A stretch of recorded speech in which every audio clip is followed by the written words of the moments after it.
Assalamualaikum warahmatullahi wabarakatuh. Pada kesempatan kali ini, kami akan mempresentasikan hasil proyek akhir data science kami. Proyek kami berjudul Sentimen Analisis pada Tweet Pemilihan Presiden di US tahun 2020.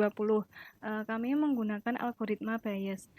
Perkenalkan, nama saya Ivana Puspitasari, NIM 123180125, dan teman saya Saya Isna Nur Aini dengan NIM 123180063. Pertama-tama saya akan menjelaskan mengenai codingannya.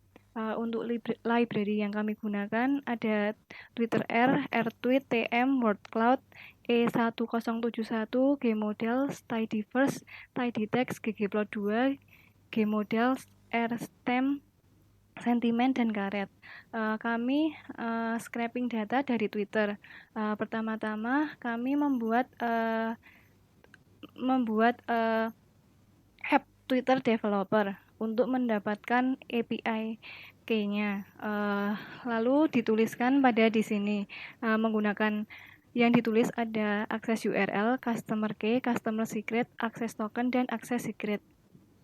Setelah itu, kita mengambil tweet dengan kata kunci hashtag US Election 2020, jumlahnya 10.000, bahasanya Inggris.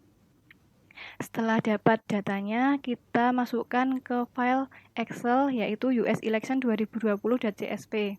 Setelah itu, kita memasukkan ke data frame dengan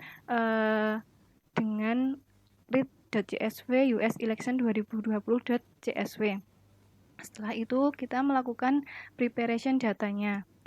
Kita menggunakan corpus. Setelah itu, kita preprocessing datanya, dibersihkan. Seperti ini menggunakan TM-map. To lower, remove numbers, remove word, remove punctuation, dan strip white space. Setelah itu, data yang sudah bersih disimpan ke cleancorpus.dtm. Setelah itu, data yang bersih kita masukkan ke file Excel yaitu cleandata.csv. Setelah itu kita panggil lagi datanya menggunakan read.csv nama filenya. Setelah itu kita akan mengklasifikasikan emosinya menggunakan sentimen analisisnya. Menggunakan kelas emo, classify emotion, data frame clean, algoritmanya Bayes. Setelah itu kita mengklarifikasikan polarisasinya menggunakan algoritma Bayes juga. Hasilnya itu dapat kita lihat di tabel. Ini kita simpan di tabel hasil dollar emotion. Setelah itu kita memasukkan sentimen datanya ke Excel, sentimen-data.csv.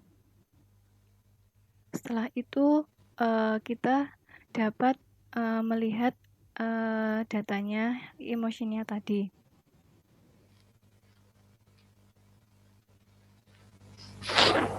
Setelah itu kita mengatur seed generator bilangan ACR yang berguna untuk membuat simulasi atau objek acak yang dapat direproduksi.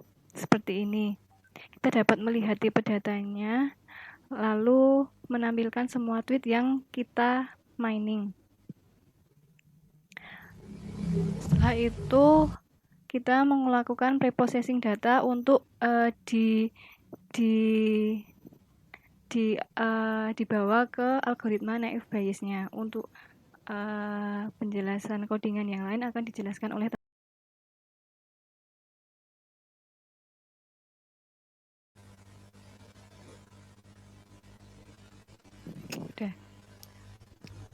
Di naive Bayes sendiri kita akan melakukan splitting data menjadi data train dan juga data test. Di sini yang kita split pertama adalah df train, kemudian dan juga ada df test, kemudian dtm train, dtm test, dan juga corpus clean train dan corpus clean test, di mana corpus clean ini merupakan data yang tadinya telah di pre-processing. Nah, test diubah menjadi DTM atau Documentary Matrix, itu melalui proses tokenization, di mana tokenization difungsikan untuk memecah satu kalimat menjadi beberapa term.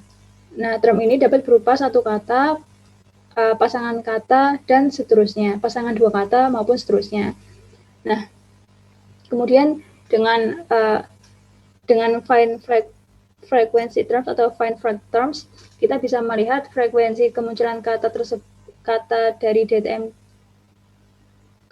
DTM train pada dokumen. Nah, kemudian kita akan membuat variabel DTM train NB atau naive Bayes dari corpus clean trainnya dan dtm.test.nb itu dari corpus clean.test. Nah, kemudian kita akan melakukan convert count, di mana nantinya setiap terms akan diberi label no maupun dan juga ada yang label yes. Nah, kemudian kita akan mendapatkan data train naive Bayes dan juga test naive Bayes.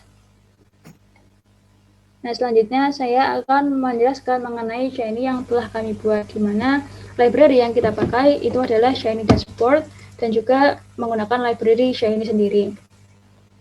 Nah, di sini ada tampilan UI-nya, itu ada sidebar menu dan juga dashboard body-nya sendiri, di mana pada sidebar menu itu terdapat 4 menu. Yang pertama adalah dashboard, yang kedua workload, emotion, polarity, dan juga sentiment tables, di mana workload sendiri itu nanti akan berisi kata-kata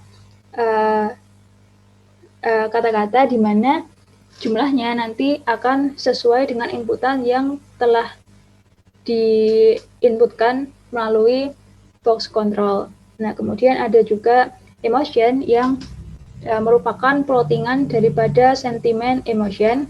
Kemudian ada bagian polarity yang nantinya berisi kecenderungan tweetnya itu netral, kemudian negatif maupun positif, sedangkan di emotion tadi seperti joy dan lain-lain. Kemudian ada juga tabel dari sentimen, yang dimana setiap tab item ini mempunyai identitas masing-masing seperti plot 1, slider, plot data 1, plot data 2, dan juga tabel. Nah, kemudian dari identitas tadi nantinya akan dimunculkan atau di-outputkan sesuai yang telah kita buat. Seperti di sini ada workload, yang dimana tadi inputnya sesuai slidernya. Kemudian ada plot data 1 yang dimana tadi merupakan sentimen emosinya, plot data 2 yang merupakan sentimen analisis yang polarity tadi, dan kemudian ada yang bagian tabel. Nah, selanjutnya saya akan memperlihatkan mengenai Shiny yang telah kami buat. Nah, di sini tadi ada workload yang tadi kita bisa mengatur banyaknya kata yang muncul. Nah, di sini kita bisa melihat bahwasanya kata US selection itu merupakan kata yang paling besar, yang berarti pada tweet yang telah kita scraping itu kata US selection merupakan kata yang munculnya terbanyak, kemudian diikuti oleh presiden, di mana ada Biden dan Trump. Nah, kemudian ada emotion, di mana dapat kita lihat di sini emotion yang paling banyak itu adalah emotion unknown, diikuti dengan joy, sadness, anger, surprise, dan paling kecil adalah sentimen emosi fear. Nah, selanjutnya pada polarity kita tadi bisa melihat di sini bahwasanya tweetnya itu kecenderungannya paling banyak adalah tweet yang dia itu positif, kemudian diikuti oleh tweet yang negatif, dan yang terakhir adalah tweet yang netral. Mungkin seperti itu dari kelompok kami. Saya tutup.